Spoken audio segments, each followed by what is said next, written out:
நீங்கள் வடலூரிலே சத்தியஞான சபையிலே அருட்பெருஞ்சோதி தரிசனத்திலே கலந்து கொண்டிருந்திருப்பீர்கள். மற்றபடி பல்வேறு ஆலயங்களுக்கெல்லாம் சென்று வந்ததாக சொன்னீர்கள். ஆலயங்கள் பல ஆலயங்களுக்கும் சென்று பாண்டிச்சேரி எல்லாம் சென்றிருந்தோம். அங்கே காரணப்பட்ட ஐயாவினுடைய வீட்டிலே பெருமானுடைய திருப்பாதங்களை தொட்டு வணங்கும் பொழுது பெருமானையே தொட்டு வணங்குகிறோம் என்ற ஒரு உணர்வு எங்களுக்குள்ளே ஏற்பட்டது.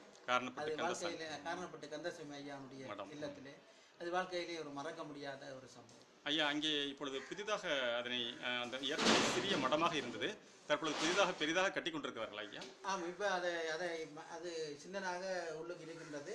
அதை மையப்படுத்தி கொண்டு வெளியிலே பெரிய ஒரு மண்டபம் கட்டி கொண்டிருக்கிறார்கள்.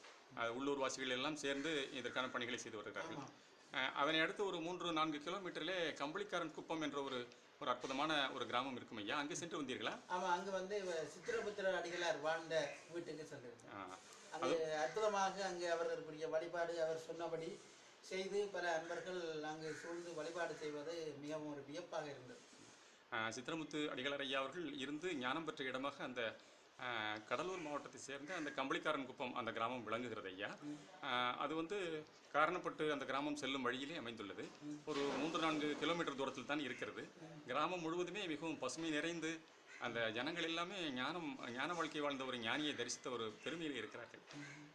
அவர்கள் சித்திரமுத்து ஐயா இதன் பின்னர் 25 வருடங்கள் அங்கே இருந்ததுக்கு பிற்பாடு ராமநாதபுரம் மாவட்டத்திலே பனைக்குளம் என்ற அந்த கிராமத்திலே அற்புதமான ஒரு தாய் வீடு என்ற ஒன்றை கட்டியிருக்கிறார்கள். ஐயா, ஒரு 10 நாட்களுக்கு முன்பு அங்கே சென்றிருந்தீர்களே,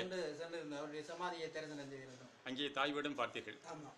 பனைக்குளத்தை, அதாவது ஆற்றாங்கரையை அடுத்த பனைக்குளம் என்ற ஒரு கிராமம், அற்புதமான கடற்கரை கிராமம், அங்கெல்லாம் சென்று வந்தீர்கள்.